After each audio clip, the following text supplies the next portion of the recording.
Well, my last question for you, Steve. We have not discussed mental health yet. What right now? What are the current mental health evaluations, and do you think there should be maybe a yearly, or if there is, or a biannual mental health test for police officers? We've talked about this several times. We do a mental health evaluation when officers come on the job to see if they're fit to be here. One of the other things, of course, just from my position is when our officers leave, we don't do that same check, right?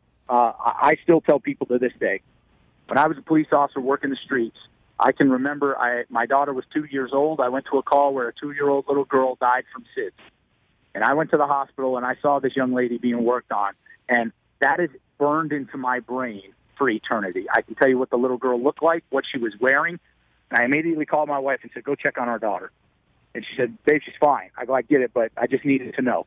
So Sure. Those are things that when I leave this profession, they should be taking the time to say, hey, what have you seen? Where do you need help? I don't want to see an officer commit suicide or have issues when they're gone from this agency.